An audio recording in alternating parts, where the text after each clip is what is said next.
खुलुमबाय बिएन बड' निउस चेनेलाव बयखौ बरायबाय। चेनेलाव गोदानब्ला अन्नानै चेनेलखौ साबस्क्राइब खालाम आरो खौरांखौ मोजां मोनोब्ला लाइक खालामना हो।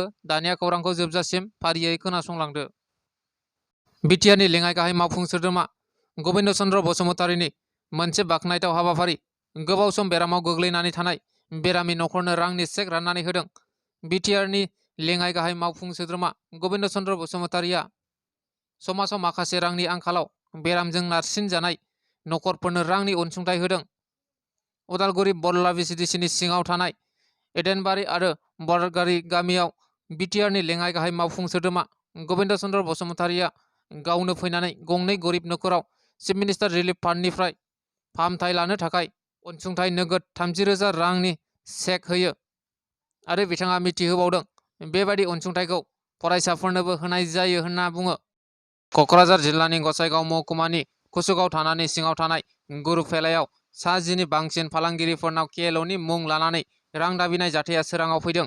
मिथिनो मोननाय बादिब्ला बांलादेशनिफ्राय एसामिस आरो 88018774026663 मबाइल नाम्बारनिफ्राय गुरुफेला बाजारनि सासे फालांगिरिनाव केएलअ आफादनि मुङाव 10 साननि गेजेरावनो 5 लाख रां दाबिनायखौ लानानै फालांगि खालामग्रा सरासनस्रा सुबुंफोरनि गेजेराव गिखांनाय सोमजिहोदों।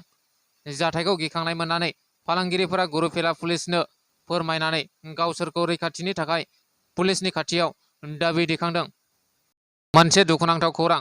गसाइगावनि 2 नं हावरिया पेट गलादंगिनि हाथाइनि दखानफोरा ब्लाव ब्लाव अर खामनायजों सेवहांगार जायो। थांनाय मैया थामहिनबा 15 मार्च खालि फुंनि 4 रिंगासो समाव गसाइगाव महकुमानि सिङाव थानाय 2 नं हावरिया पेट गलादंगिनि हाथाइयाव कारेन्टनि सर्ट जानायाव गासै गं 14 था गलाफोरा सेवहांगार जायो। मिथिनो मोननाय बादिब्ला सेवहांगार जानाय दखानफोरा जि दखान, गेलामाल दखान, फार्मासिस्ट दखान बायदि बायदि दखानफोर दङमोन होनना फोरमायदों बाजार कमिटिनि आफादगिरि नुर महम्मद बिथाङा आरो फोरमायबावनाय बादिब्ला गासै 50 लाखसोनि धोनफोरा खहा जादों होनना फोरमायदों। लोगोसे जाथाय जानायनि उनाव ओनसोलनि सुबुंफोरा अर खोमोरग्रा बिफानखौ खौरां हरनायाव अर खोमोरग्रा बिफाना फैनानै माखासे दखानफोरखौ रैखा खालामनो हादों होनना फोरमायदों।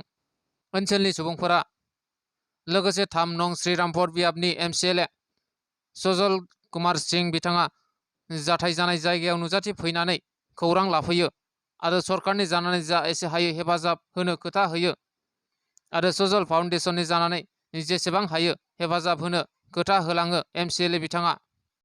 थांनाय मैया थामहिनबा 15 मार्च खालि क'क्राझार जिल्लानि सिङाव थानाय दतमा गेवलां गेलेग्रा फोथाराव बिपिएफ राजखान्थि हान्जाया हान्जा सुरनाय आरो सुबुं जावरिखां जथुम हाबाफारि लादों।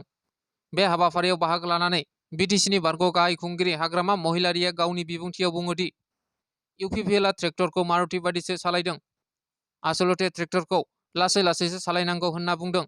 बिटिसिनि बारग' गाहाय हाग्रामा महिलारिया ट्रेक्टरा मारुति बादि सालायजाया, ट्रेक्टरखौ मारुति बादि स्पिडआव सालायोब्ला बेथ' एक्सिडेन्ट जाखागोन होनना बुङो। बिटिसिनि बारग' गाहाय खुंगिरि हाग्रामा महिलारिया मख'नो गोनांदि बे हाबाफारियाव बाहागो लानो हाबावदों आसामनि बारग' मन्त्रि प्रमिला रानी ब्रह्म, बिटिसिनि लेङाइ गाहाय खुंगिरि काम्पा बरगयारी, एमसिएलए दनेश्वर गयारी, एमसिएलए देरहासार बसुमतारी, एमसिएलए प्रकाश बसुमतारी आरो बिपिएफ राजखान्थि हान्जानि गोबां मावफारिया सोद्रोमाफोरा बाहागो लानो हादों।